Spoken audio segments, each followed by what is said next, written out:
Ça, on a reçu une question de Sandrine. Est-ce que vous vous considérez comme des êtres ou des personnes résilientes? Et si c'est le cas, comment vous faites? I'm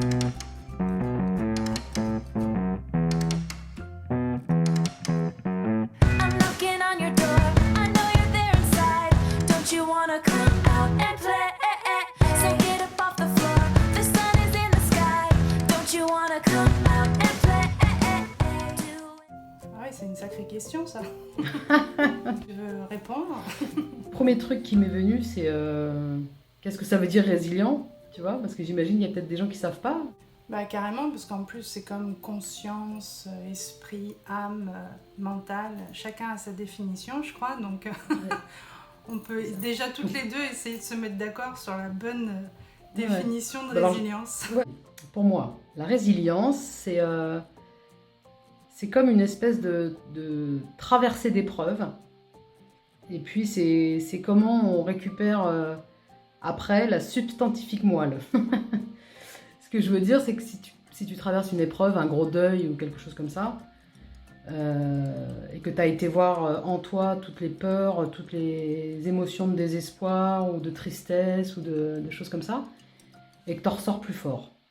Voilà, pour moi, c'est quelque chose comme ça. Et c'est vraiment à différencier de l'acceptation ou de la résignation. Pour moi, c'est ça. Et toi? Au lieu de tomber, en fait, ce qui nous tue pas nous rend plus forts. En gros, c'est que au lieu de s'effondrer et de s'auto-détruire ou de succomber à ce qui nous arrive, on arrive à rebondir et puis on a quelque chose en plus dû à l'épreuve qu'on a traversée et aux ressources qu'on a réussi à avoir en nous.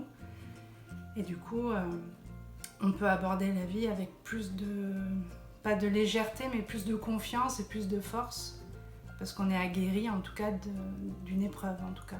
Ouais, j'aime bien ta définition, elle complète un peu la mienne. Et ce qui me vient là en t'entendant, c'est également la résilience avec quelque chose ou un événement. C'est aussi cette force-là qu'on va acquérir qui va nous permettre de pouvoir aider d'autres gens à traverser ce même type d'épreuve. Ce qui ne nous tue pas nous rend plus fort, j'aime bien, si c'est quand même avec un espace de bienveillance, évidemment, quoi. Ouais, c'est sûr.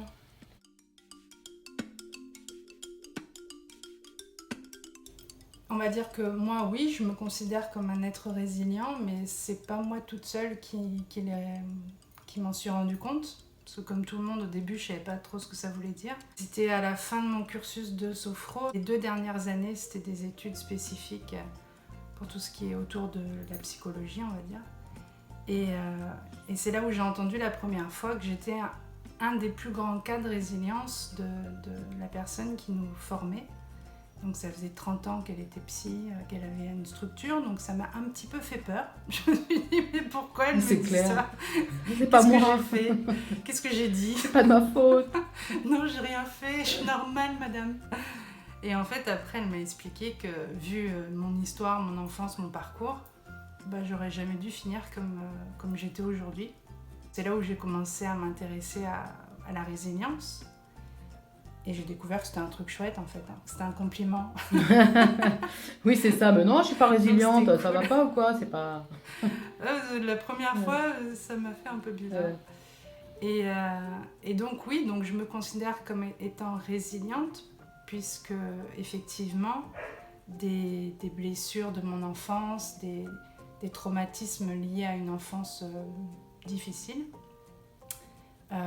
j'ai réussi à en sortir, à en grandir, à le comprendre ou en tout cas à accepter que ça soit arrivé, à ne pas garder de colère en moi mais trouver peut-être même des explications à la limite, mais je pense que c'est pas ça le plus important, mais c'est que ma vie elle est joyeuse, je suis joyeuse, je suis un être joyeux, alors que j'étais pas joyeuse enfant, j'étais vraiment blessée et à la limite torturée quoi.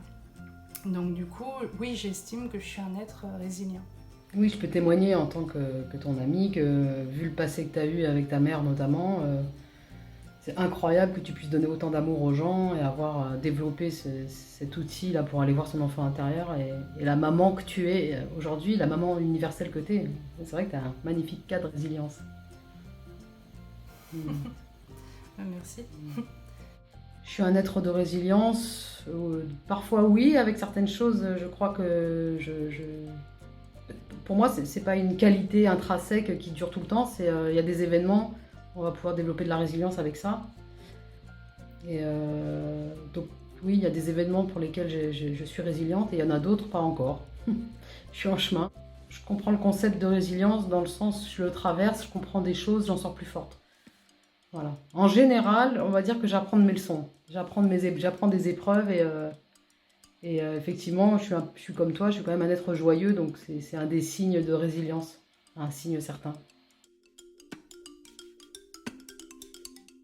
Pour moi, c'est un chemin, la résilience déjà. C'est un chemin. Ce qui permet, c'est la compréhension de ce qui s'est passé. C'est en me reliant, alors je vais être peut-être un peu plus précise, mais si par exemple j'ai justement vécu des traumatismes en étant petite, c'est en passant par la compréhension de ce qui a amené le parent, le père ou la mère, ou peu importe, l'être de la famille. Qu'est-ce qui l'a amené à agir comme ça? Parce que chaque être a des raisons d'agir comme ça et puis est en réaction à des blessures ou des choses comme ça. En tout cas, il y a un chemin de compréhension, même si je ne suis pas d'accord avec la façon de faire, un chemin de compréhension qui se fait. Et ça, déjà, ça amène au pardon. Et pour moi, le pardon, il fait partie de la résilience. Parce que ça va me permettre, si je trouve ce chemin de compréhension et de pardon, de ne pas rester avec de la colère en moi, et puis de continuer mon chemin en ayant gagné cette compréhension de l'être humain et du coup, cette compréhension de moi-même. Donc, comment je fais concrètement? C'est un chemin de réflexion, un chemin d'accueil de mes émotions, et puis un chemin pour d'aller vers l'autre, même si c'est un bourreau, même si c'est un autre être humain qui a agi, et j'essaie de comprendre qu'est-ce qui l'a amené à faire ça. Et toi, Julie? Moi, c'est simple, hein, je ramène toujours tout à l'enfant intérieur. Comme si j'avais trouvé une baguette magique, donc du coup, je m'en sers. Et, magicienne. Je pense qu'il y a beaucoup l'amour qui joue. Hein. Je pense que enfin, si j'ai pu commencer mon processus de résilience, c'est parce que je ressentais fort l'amour de ma grand-mère et l'amour de mon père, hein, qui est mort, mais bon, je le ressentais quand même. Donc j'avais des choses, un réel amour à quoi me raccrocher, donc je me sentais aimée, donc aimable, donc malgré ce que je pouvais vivre, il y avait une partie de moi qui, elle, était au clair avec le fait qu'elle était aimable. Donc ça, je pense que ça permet déjà de tenir une corde pour pouvoir sortir.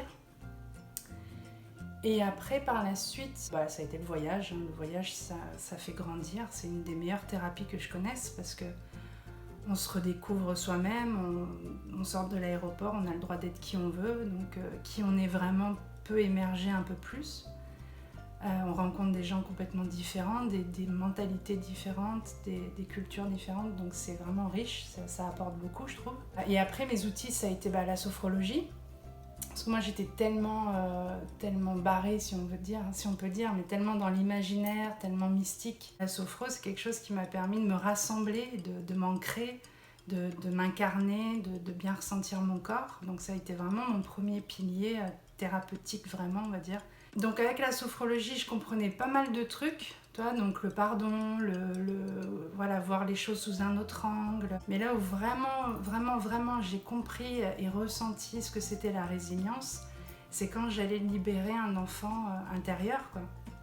Quand moi, l'adulte, avec tout mon amour, j'allais chercher un enfant blessé en moi, donc un souvenir que j'avais presque oublié, hein, mais que quand j'y retournais, je m'en rappelais bien.